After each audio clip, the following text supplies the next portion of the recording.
नमस्ते भाई, good evening बच्चों, कैसे हैं आप सभी लोग? कैसा महसूस कर रहे हैं? हाँ जी, स्टूडेंट कैसे हैं? देखिए, आपकी क्लास 4:30 बजे हुई है लाइव, क्योंकि मैं अभी ही थोड़ी देर पहले बनारस से घूम के आया हूँ। बनारस से जस्ट अभी लैंड किया हूँ घर पे प्राइवेट जेट में, और आपकी क्लास तुरंत लगाई है लाइव के लिए। ठीक है, देखो मेरा डेडिकेशन आप देख रहे हैं। अभी अभी एसएससी की वेबसाइट पर नोटिफिकेशन भी आया था कि आपका सीपीओ का, सिलेक्शन पोस्ट का, जेई का, सीएचएसएल का, ये सारे एग्जाम डिले हो गए हैं। अभी एग्जाम आपके जून एंड में होंगे, जून के एंड के महीने में। ठीक है ना? आपके सीपीओ का, सिलेक्शन पोस्ट का, सीएचएसएल का और जेई का जो एग्जाम है वो डिले हो गया है इलेक्शन की वजह से। हमने नोटिस डाल दिया है। टेलीग्राम चैनल जिन जिन बच्चों ने ज्वाइन कर लिया वो टेलीग्राम चैनल ज्वाइन कर लीजिए। ठीक है, maths by Gagan Pratap Telegram channel का नाम है, उसमें सारी अपडेट मिलती रहती है सबसे पहले। मतलब मई के पेपर महीने में जो पेपर होने वाला था ना आपका, वो अब जून में होगा, जाके वो जून में एंड में होगा। रेलवे का, रेलवे पेलवे पेपर पर भरोसा मत किया करो। ठीक है ना? जब तक रेलवे का पेपर ना हो जाए तो कौन सी डेट है, कब होना है, क्यों होना है, कैसे होना है, उस पर कोई भरोसा मत करो। ठीक है भैया? रेलवे स्टेट एग्जाम की भर्तियों पर भरोसा नहीं करते जब तक पूरी नहीं हो जाती। ठीक है ना?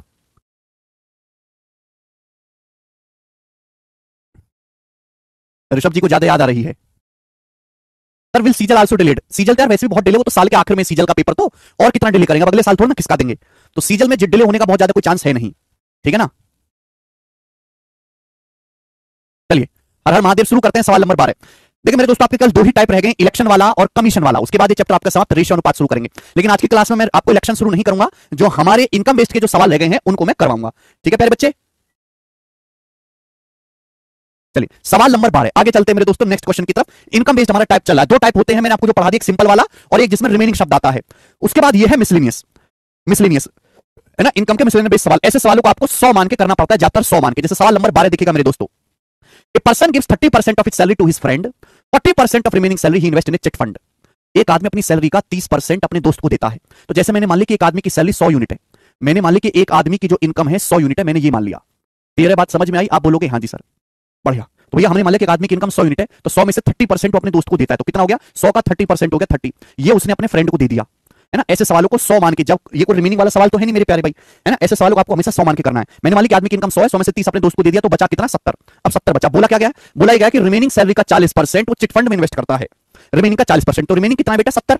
रिमेनिंग सैलरी कितनी? 70। अब 70 का 40% कितना होता है? 28। 28 रुपए लगाता है लक्ष्मी चिट फंड में, 28 रुपए चिट फंड में इन्वेस्ट करता है, तो बचा कितना? 70 में से 28 इन्वेस्ट कर दिया, तो बचा 42, 42 यूनिट बचा, बचा 42। आप बोलोगे हाँ जी सर। अब बोला रिमेनिंग इनकम में से, लाइन इंपॉर्टेंट है कि बची हुई इनकम में से वो एक इंश्योरेंस स्कीम में और पीपीएफ में पैसा लगाता है 4:3 के रेशियो में। बची हुई इनकम में से वो इंश्योरेंस स्कीम और पीपीएफ में पैसा इन्वेस्ट करता है 4:3 के रेशियो में। अब बची इनकम कितनी है? 42। बची इनकम 42 यूनिट है। इस 42 में वो पैसा इन्वेस्ट करता है इंश्योरेंस में और पीपीएफ स्कीम में। मेरे प्यारे, ये बात ध्यान रखिएगा, ये बात ध्यान सोचने वाली है कि बची हुई इनकम को वो इन्वेस्ट करता है इंश्योरेंस स्कीम में और पीपीएफ में 4:3 के रेशियो में। 42 इनकम बची है, 42 को इन्वेस्ट करना है 4:3 के रेशियो में। तो 42 को 4:3 में कैसे ब्रेक करेंगे बताओ? 42 रुपए बचे, 42 को 4:3 में इन्वेस्ट किया है, एक बीमा योजना में और पीपीएफ में। ठीक है भाई? तो टोटल कितना हो जाएगा? 4 3 7 हो जाएगा। अगर 7 की वैल्यू 42 है, 6 गुना, तो 4 की वैल्यू भी 6 गुना हो जाएगी, 24। यानी कि इंश्योरेंस स्कीम में कितना पैसा इन्वेस्ट किया? 24। पीपीएफ में कितना पैसा इन्वेस्ट किया? 3 का 6 गुना 18। तो 42 को जब आप 4:3 में ब्रेक करोगे तो 24 18 आएगा। 24 18 42 होता है, 24 18 का रेशियो 4 3 होता है। ठीक है ना? रेशियो में ब्रेक करना सीख लीजिए। अब आगे जो चीज दिया वहीं से सवाल सॉल्व होगा। सवाल क्या बोला है? If the difference between total amount invested in chit fund comma insurance scheme together and the amount he gave her friend is 19,800 रुपए, find the salary of person. बोला है जो टोटल अमाउंट उसने चिट फंड में invest किया और insurance scheme में मिलाकर इन्वेस्ट किया, जो टोटल अमाउंट उसने, ध्यान से पढ़ेंगे, पूरी ताकत से सवाल पढ़ो। यदि चिट फंड और बीमा योजना में निवेश की गई कुल राशि, चिट फंड और इंश्योरेंस स्कीम में निवेश की गई कुल राशि, टोटल राशि कितनी है? ये तो पढ़ो ना। Difference between total amount invested in chit fund comma insurance scheme together. Chit fund और इंश्योरेंस स्कीम में जो एक साथ टोटल पैसा इन्वेस्ट किया गया वो कितना है? भाई चिट फंड में पैसा इन्वेस्ट किया गया 28, इंश्योरेंस में 24, तो 28 प्लस 24 कितना होता है? 28 प्लस 24 होता है मेरे दोस्तों 52, यानी कि 52। और जो पैसा उसने अपने दोस्त को दिया, और दोस्त को दी गई राशि, दोस्त को कितना पैसा दिया गया? दोस्त को पैसा दिया गया 30 यूनिट, दोस्त को पैसा दिया गया 30 यूनिट। इनका जो डिफरेंस है, इनका डिफरेंस कितना है? 22 यूनिट। इनका डिफरेंस 22 यूनिट है मेरे प्यारे भाई। चिट फंड और इंश्योरेंस स्कीम में टोटल जो पैसा इन्वेस्ट किया गया 28 प्लस 24 52, और जो पैसा अपने दोस्त को दिया गया 30 यूनिट, इनका जो डिफरेंस है 22 यूनिट, इसकी वैल्यू ही सवाल में 19,800 रुपए के बराबर दी है। इसकी वैल्यू सवाल में 19,800 रुपए दी, कितने गुना? तो आप कहोगे सर 22 निम्मा 198 900 गुना, 900 गुना, 900 गुना। तो आपसे पूछा है आदमी की सैलरी क्या है? आदमी की सैलरी 100 यूनिट है, तो 100 यूनिट की वैल्यू भी 900 गुना होगी। अब 100 की 900 में गुना करेंगे तो कितना आ जाएगा? 90,000 रुपए। तो 90,000 रुपए आदमी की टोटल सैलरी हो जाएगी। ये सवाल का आंसर हो जाएगा बेटा बी ऑप्शन। तो ऐसे सवालों को हमें 100 मान के करना है। कुछ बच्चे कहेंगे सर आपने सवाल को रेशियो से क्यों नहीं किया? रेशियो नहीं लगाना है बेटा, क्योंकि इसमें ना हमें हर बीच की जानकारी चाहिए। रेशियो कैसा मेथड है जो बीच की कैलकुलेशन गायब कर देता है, केवल आखिर की और शुरुआत की कैलकुलेशन छोड़ता है। लेकिन इस सवाल को सॉल्व करने के लिए हमें बीच की जानकारी के दोस्त को कितना दिया, चिटफंड में कितना डाला, पीपीएफ में कितना डाला, इस सब कैलकुलेशन की जरूरत है। तो ये तभी पता चलेगा जब हम इस क्वेश्चन को 100 मान के करेंगे। बात क्लियर हुई दोस्तों? 42 को नंदरी 4:3 में ब्रेक किया, 4 3 7, 7 की वैल्यू 42, 4 की वैल्यू 24, 3 की वैल्यू 18। ठीक है ना? ये क्वेश्चन बहुत फेमस है मेरे प्यारे दोस्तों। आगे चलते हैं। नेक्स्ट सवाल है बच्चों आपके सामने, यहां पर एक और ऐसा ही क्वेश्चन लेंगे, सवाल नंबर 13। एक और ऐसा ही सवाल लेंगे मेरे प्यारे, 13 नंबर बनाए जल्दी से। एक आदमी अपनी सैलरी का 20% खाने पे and 1/4 of remaining salary charity, और रिमेनिंग का 1/4 चैरिटी पे खर्च करता है। वो 96 रुपए पर मंथ बचाता है, which is equal to half of the balance after spending on food. जो भोजन और दान पर खर्च करने के बाद बची राशि के आधे के बराबर है, तो उसकी मंथली सैलरी की गणना करें। देखो बच्चों, इस सवाल को चाहे आप रेशियो से भी बना सकते हैं, 100 मान के भी कर सकते हैं, वो छापती है। जैसे मैंने 100 मान के कर लिया कि माना आदमी की जो सैलरी है 100 है, आदमी की सैलरी 100 है, 100 का 20% वो खाने पे खर्च करता है, 100 का 20% खाने पे खर्च किया तो बचा कितना, 80 बचा कितना, 80। फिर रिमेनिंग का 1/4 दान कर दिया, तो 80 का 1/4 क्या होता है, 80 का 1/4 कितना होता है, 80 का 1/4 होता है 20। भाई 80 का अगर मैं 1/4 निकालूंगा तो 20 ही तो आएगा। 80 में से 20 दान कर दिया, बचा 60 यूनिट बचा। क्लियर है?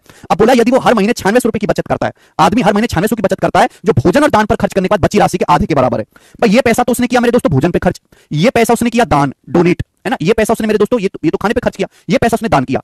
वो हर महीने 96 रुपए बचाता है, जो भोजन और दान पर खर्च करने के बाद बची राशि का आधा है। भोजन और दान पे खर्च करने के बाद बची राशि 60 है, 60 का आधा 30, 60 का आधा ही बचाता है वो 30, है ना। फूड और दान पे खर्च करने के बाद जो राशि बची, उस राशि का आधा ही वो बचत करता है, 60 का आधा 30 की बचत करता है। सवाल में 30 की वैल्यू 96 रुपए दी है बच्चे, कितने गुना, तो आप कहोगे सर 320 गुना, 320 टाइम्स। तो आदमी की सैलरी 100 का 320 गुना होगी, 100 का 320 गुना होता है 32,000 रुपए, आदमी की सैलरी आ गई। बी ऑप्शन आंसर है, एक आसान सवाल हो जाएगा। ठीक है, नहीं ऑप्शन से होने वाले सवाल नहीं है ये, आपको बेसिक से ही करने हैं। नेक्स्ट अगला क्वेश्चन, सवाल देखेंगे आप 14। ये मिसलेनियस चल रहा है, 3 टाइप के सवाल होते हैं, एक सिंपल वाला, एक रिमेनिंग वाला और एक मिसलेनियस, जिसमें 100 मान के करना है आपको। देखो लेटेस्ट सवाल ले रहे हैं बेटे आपके लिए, सीजीएल 2023 प्री का, बताइए इस सवाल का क्या आंसर है, जल्दी से करो। जनवरी 2022 में कीर्ति ने ईएमआई पेड की, जो उसकी मंथली सैलरी का 22% थी। रिमेनिंग सैलरी उसने शॉपिंग पे खर्च किया, शॉपिंग ऑफ ग्रोसरी और क्लोथ्स पे 7-5 के रेशियो में। 28,200 रुपए कपड़ों पे खर्च किए। फरवरी 2022 में उसकी सैलरी 16% बढ़ गई। तो आपसे पूछा है फरवरी में उसकी सैलरी कितनी थी, फरवरी में। बढ़िया सवाल। देखो फरवरी की सैलरी तो बाद में निकालोगे ना, पहले जनवरी की सैलरी निकालो बेटे, जनवरी की सैलरी निकालो। तो देखिए मैंने मान ली कि जनवरी के महीने में कीर्ति की जो सैलरी वो 100 है। मैंने मान ली कि जनवरी के महीने में कीर्ति की जो सैलरी वो 100 है 100। अब 100 में से सवाल में जो बोला गया वो बोला गया 22% की उसने ईएमआई दे दी, 100 में से 22 की उसने ईएमआई दे दी, तो बचा 78। 100 में से 22 की ईएमआई दे दी, बचा 78। अब शेष सैलरी का ध्यान सुनिएगा, रिमेनिंग को वो किराने के सामान पर कपड़ों पर खर्च करते 7-5 के रेशियो में। उसने कपड़ों पर 28,200 खर्च किया। अब 100 में से 22 की ईएमआई दे दी, बचा 78।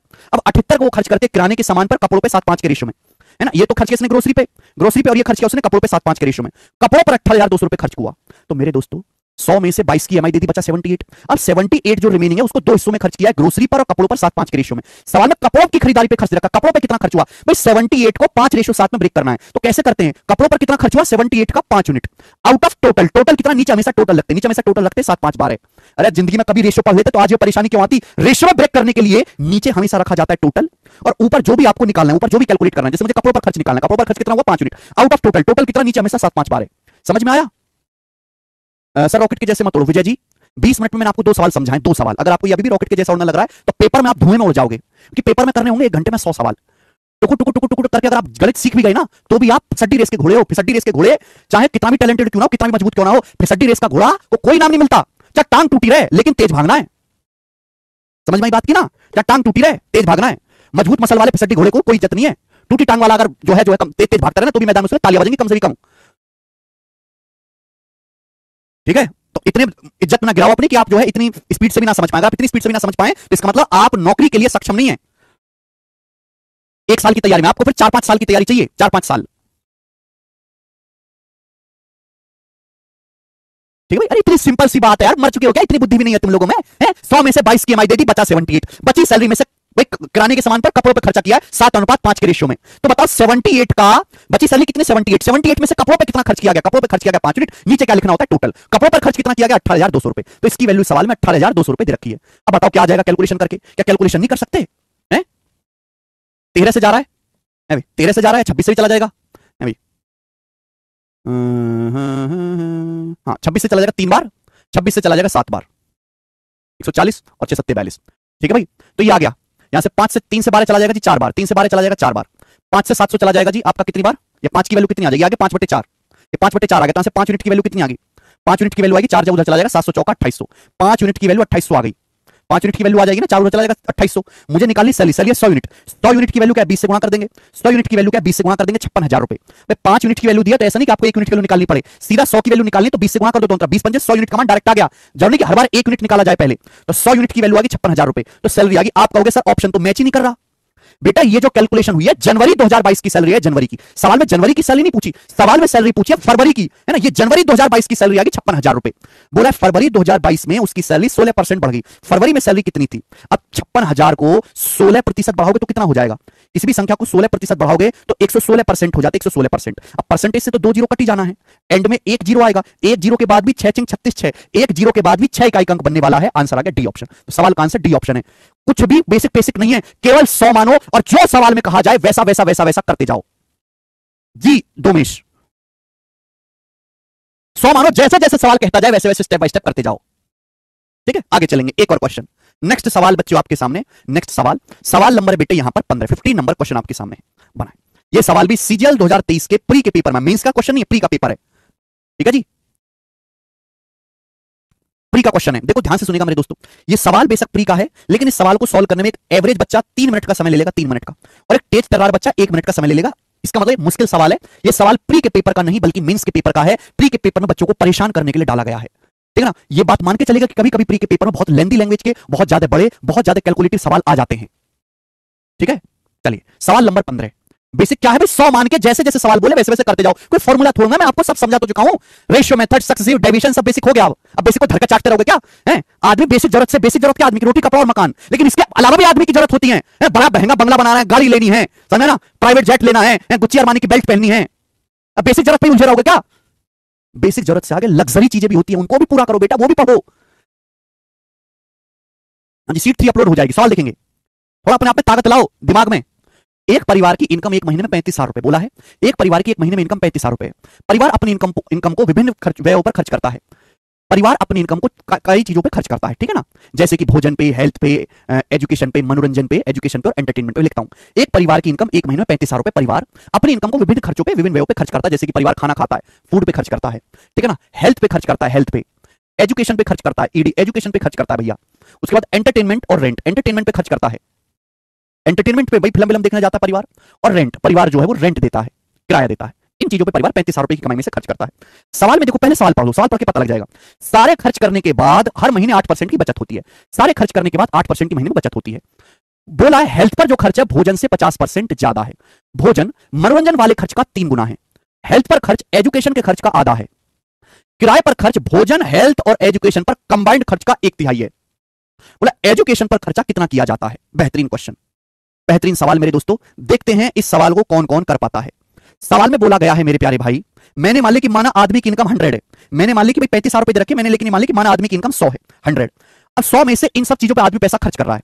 सारे पैसा खर्च करने के बाद 8% की बचत होती है। यानी कि अगर आदमी की कमाई 100 है तो 100 में से उसने 8 यूनिट की बचत की है। कितने की बचत की है? 100 में से 8 बचत की है, यानी कि बाकी का 92 खर्च किया है। इन सब टोटल पे मिला के कितना खर्च हुआ? 92। 100 में से 8 की बचत की, 8% की हर महीने, और टोटल खर्च कितना किया? 100 में से 8 घटाएंगे, 92 खर्च हुआ है। ठीक है, अब एक लाइन पढ़ते हैं। बोला हेल्थ पर खर्च भोजन से 50% ज्यादा है। हेल्थ पर खर्च भोजन से 50% ज्यादा है। 50% कितना होता है? 1/2 रेशियो बन जाएगा। हेल्थ पर जो खर्च है फूड से 50% ज्यादा है। फूड पे खर्च 2 है तो हेल्थ पे 3 है। आगे बोला भोजन मनोरंजन पर होने वाले खर्च का 3 गुना है। भोजन जो है वो एंटरटेनमेंट का 3 गुना है। ठीक है, देखो फूड पे जो खर्च है वो एंटरटेनमेंट का 3 गुना है। भोजन पर जो खर्च है वो मनोरंजन पर होने वाले खर्च का 3 गुना है। अगर एंटरटेनमेंट पे 1 रुपए खर्च करते हो तो फूड पे आप 3 रुपए खर्च करते हो, ऐसा बोला गया है। रेशियो बना लेते हैं। देखो प्रॉब्लम क्या है कि यहां तो फूड का खर्चा 2 है, यहां 3 है। अब 2 और 3 अलग अलग हो गया ना, ऐसे नहीं हो सकता बेटे, ऐसे नहीं हो सकता भाई। एक तो कह रहा कि फूड और हेल्थ का रेशियो 2:3 है। दूसरा कह रहा कि फूड पे जो खर्चा एंटरटेनमेंट का 3 गुना, एंटरटेनमेंट पे 1 रुपए तो फूड पे 3 रुपए है। अब यहां फूड पे 2 है या 3 है, सेम करना पड़ेगा। 2 3 का एलसीएम 6, 6 बनाने के लिए ऊपर वाले रेशियो को 3 से गुणा कर लो। 3 दूनी 6, 3 तिया 9, 3 दूनी 6, 3 तिया 9। आप बोलोगे हां सर 6 रेशियो 9, क्या आप मेरी बात को समझे? आप बोलोगे हां सर। भाई इसको अगर 6 बनाना है तो 2 से गुणा करनी पड़ेगी। 2 तिया 6 और 2 एकम 2, ये हो जाएगा 2 तिया 6 और ये हो जाएगा 2 एकम 2। ये आ गया मेरे दोस्तों। तो मैंने इन तीनों का रेशियो कंबाइंड कर लिया। आगे चलते हैं। सवाल में आगे बोला गया है हेल्थ पर जो खर्च है वो एजुकेशन का आधा है। हेल्थ पर जो खर्च है वो एजुकेशन पर होने वाले खर्च का आधा है। हेल्थ पर जो खर्च है एजुकेशन का आधा है। मैं उल्टा भी तो कह सकता हूं, हेल्थ पे खर्च एजुकेशन का आधा है। उल्टा ये है कि एजुकेशन पे जो खर्च है वो हेल्थ का दुगना है। अगर हेल्थ पे 9 रुपए खर्च हो रहा है तो एजुकेशन का आधा है। एजुकेशन का आधा है तो एजुकेशन पे डबल खर्च हो रहा है 18। एजुकेशन पे कितना खर्च हो रहा है? डबल खर्च हो रहा है 18। एजुकेशन पे 18 खर्च हो रहा होगा तभी तो हेल्थ पे 18 का आधा 9 खर्च हो रहा है। आप बोलोगे हां जी सर बिल्कुल सही, कोई प्रॉब्लम नहीं। आगे क्या बोला है? आगे पे बोला किराए पर जो खर्च है, किराए पे जो खर्च है वो भोजन, स्वास्थ्य, शिक्षा पर संयुक्त खर्चा का 1/3 है ना। एक्सपेंडिचर और रेंट, रेंट पे जो खर्चा है वो 1/3 है। Combined expenditure food, health and education, food, health और एजुकेशन पे जो कंबाइंड खर्च होता है। भाई फूड पे खर्च कितना है? फूड पे खर्च कितना है? 6। हेल्थ पे खर्च कितना है? 9। और एजुकेशन पे खर्च कितना है? 18।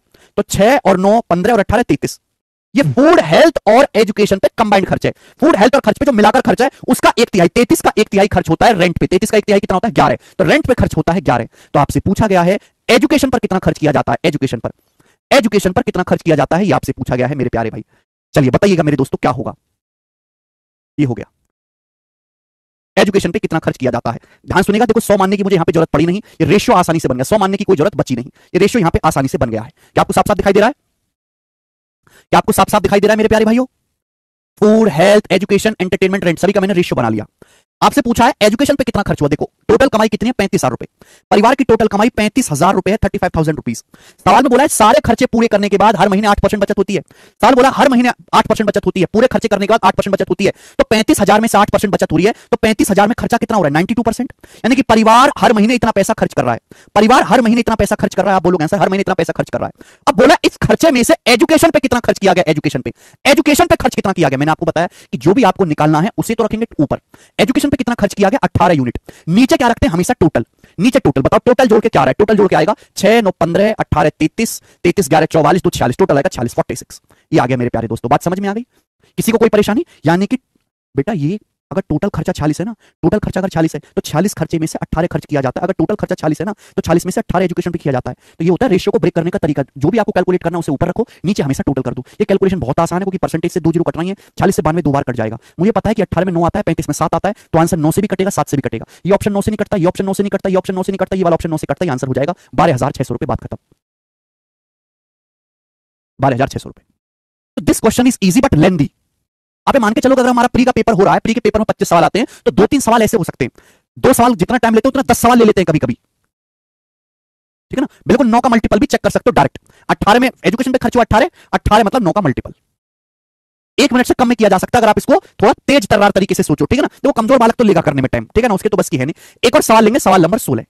नेक्स्ट सवाल, सवाल नंबर 16। ये भी ऐसा ही क्वेश्चन है, ये भी ऐसा ही क्वेश्चन है मेरे प्यार में। लेंदी है, आसान है बट लेंदी है मेरे दोस्तों। ये सवाल है सीपीओ 2019 के पेपर का। सेम क्वेश्चन 2020 के सीजीएल के मेंस में भी आया है। अगर आप प्रीवियस ईयर के क्वेश्चन पेपर्स देखोगे तो प्रीवियस ईयर में आपको 5-6 सवाल ऐसे मिल जाएंगे अलग अलग एग्जाम में, और ये प्री के पेपर में भी आए हैं, मेंस के पेपर में भी है। सवाल बहुत आसान है लेकिन लेंदी है। एग्जाम में ऐसे क्वेश्चन को सबसे बाद में अटेम्प्ट करना चाहिए, बाद में, ठीक है। कभी कभी 9 का मल्टीपल पालजी कट भी जाता है।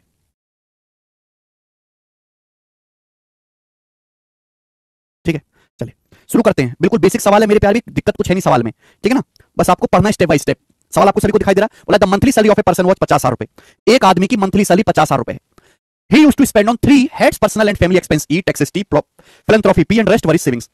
एक आदमी की मंथली सैलरी 50,000 रुपए है, वह इसका 3 मदों पर खर्च करता है। पहला खर्च है भैया उसका पर्सनल खर्चा है, हेड्स और पर्सनल एक्सपेंस ई। भाई आदमी का पर्सनल खर्चा भी होता है ई। दूसरा वो कर देता है टैक्स, दूसरा मेरे दोस्तों देता है टैक्स टी, दूसरा वो टैक्स दे रहा है टी। और तीसरा वो करता है फिलैंथ्रोपी पी, फिलैंथ्रोपी यानी कि परोपकार, दानवान करता है पी। और बाकी उसकी सेविंग है, ठीक है ना, और बाकी उसकी बचत होती है, बाकी बचत। तो एक आदमी अपनी कमाई में से 3 चीजों पे खर्चा करता है। एक तो उसका पर्सनल खर्चा हो गया, दूसरा टी टैक्स हो गया, और पी फिलैंथ्रोपी, परोपकार, दान सेवा का काम हो गया, ठीक है ना। बाकी जो है उसकी बचत है। सवाल में क्या बोला है? सवाल बोला E was 60% of income. E income का 50% है, टी ई का 20% है, पी टी का 15% है, उसकी सैलरी 40% बढ़ती है। अच्छा, ये सब सवाल हो गया। अच्छा तो भैया इस सवाल में आपसे परसेंटेज पूछा गया है, तो देखो इसकी तो यहाँ पे कोई जरूरत है नहीं भैया। ऐसे सवाल को क्या करना पड़ेगा, मुझे सभी चीजों को कनेक्ट करना है। सवाल में पहली लाइन बोली है कि ई इनकम का 50% है, ई इनकम का 50% है, तो इनकम को कुछ ना कुछ मानना पड़ेगा। तो भैया मैंने मान लिया कि माना आदमी की जो इनकम है 100 है, माना आदमी की जो कमाई है 100 है, माना आदमी की जो इनकम है 100 है, मैंने मान लिया कि आदमी की इनकम 100 है। 100 और सवाल बोला है 100 में से बोला ई वॉज 50% ऑफ इनकम, है ना। जो उसका पर्सनल और फैमिली एक्सपेंस है वो इनकम का 50% है। 100 में से 50 खर्च करता है फैमिली और पर्सनल एक्सपेंस पे। आगे बोला है T was 20% of E. T जो है वो ई का 20% है, टी ई का 20% है 50, और 50 का 20% तो 10 आ जाएगा ना। 50 का 20% 10। आगे क्या बोला है? आगे बोला है P was 15% of T. P T का 15% है, टी का मान 10 है। 10 का 15% कितना होता है? 10 का 15% होता है 1.5। 10 का 15% होता है 1.5। बाकी उसकी बचत है, तो बचत कितनी बची भाई? 100 में से 50 10 60 घटाएंगे 40, 40 में से 1.5 घटाएंगे तो बचत होगी जी 38.5। उसकी बचत 38.5 होगी। बोलो बात समझे? क्लियर है? ओके, ये बात क्लियर है? यस, अब है अंतिम चरण में है परसेंटेज। तो 100 में से मेरे दोस्तों 50 ई है, टी जो है वो ई का 20% है, 50 का 20% निकाला 10, पी जो है वो 10 का 15% है, 10 का 15% 1.5 बचा 38.5 सेविंग्स।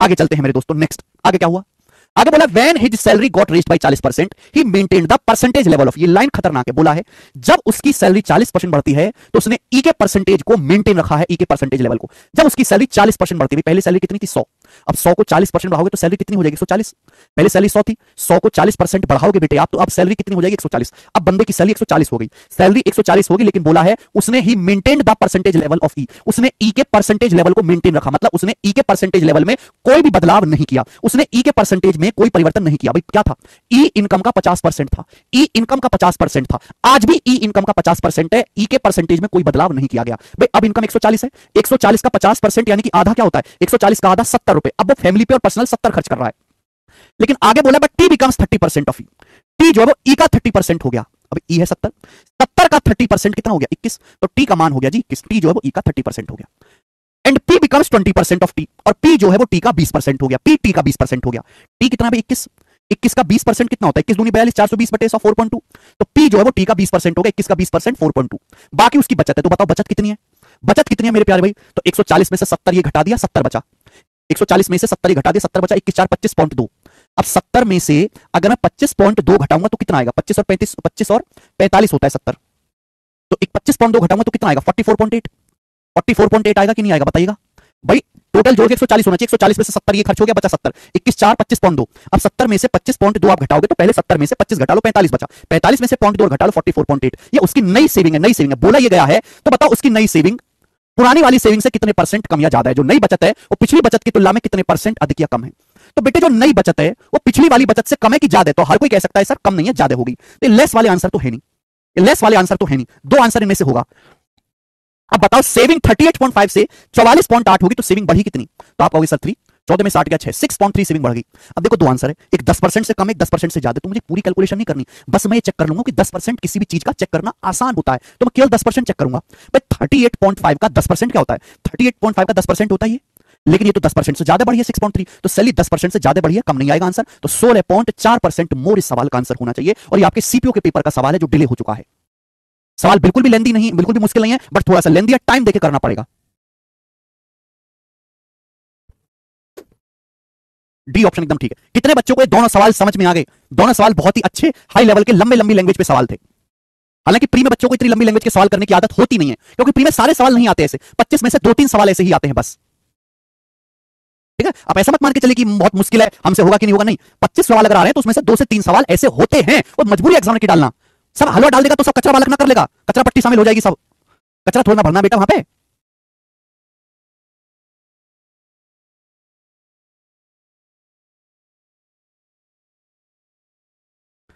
ठीक है,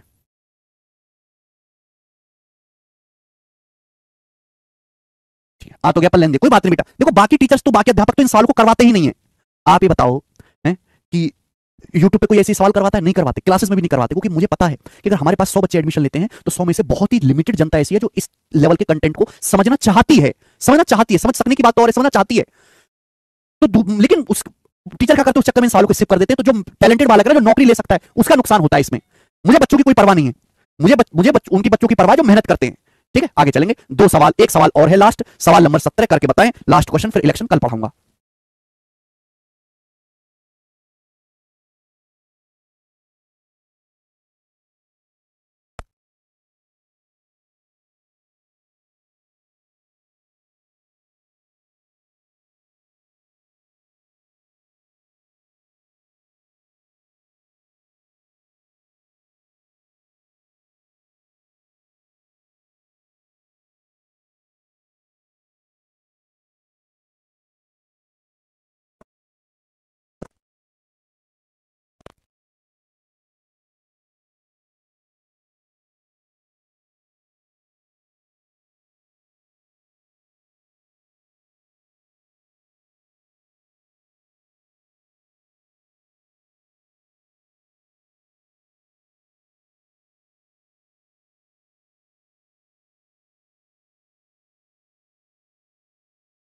करके बताएंगे, लास्ट क्वेश्चन है भाई।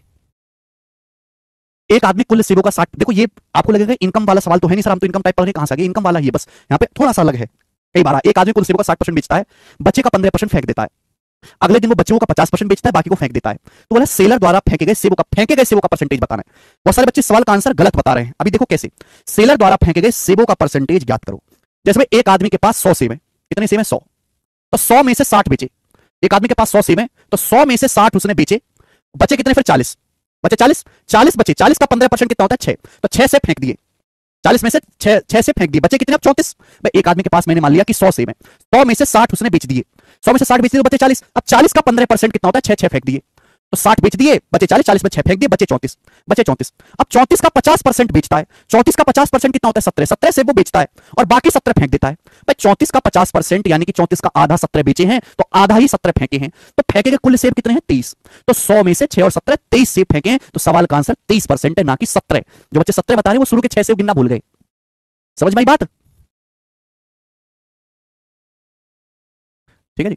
इसी के साथ एक टाइप समाप्त होता है। अब आपके परसेंटेज में 2 ही टाइप रह गए, इलेक्शन कमीशन, वो मैं आपको कल की क्लास में समझाऊंगा। 2 बच्चे सिलेक्टेड स्टूडेंट्स मिलने के लिए आ रहे हैं बहुत दूर से, ज्यादातर सीपीयू में हरियाणा के बच्चे होते हैं। सीपीयू का भी रिजल्ट आया है, एक बच्चे की रैंक 92 है, एक बच्चे की रैंक 86 है। इतनी बढ़िया बढ़िया रैंक है। तो अगर आप मेहनत से पढ़ाई करो, आपका सिलेक्शन, तो आप अगले साल हमसे मिलने आओगे। कौन कौन हमसे मिलना चाहता है पर्सनली? बहुत सारे बच्चे मिलने के लिए आते हैं हमारे पास। ये वजन जो है मेरा ऐसे नहीं बढ़ा है। आप 2 साल पहले का हमारा फोटो देखो, आप देखो, पहले 80 किलो का था, 100 किलो का था, हो गया। बच्चे मिठाई इतनी लेके आते हैं। पिछले 5 साल से हमने कोई मिठाई नहीं खरीदी दुकान पे जाकर, जरूरत नहीं पड़ी, बच्चे लाते रहते। ठीक है, तो उन बच्चों से बातचीत करेंगे। ओके, हो सकता है 6 बजे वाली क्लास को थोड़ा आगे पीछे डिले करना पड़े। आज इतना ही, बाकी कल करेंगे दोस्तों। बाय।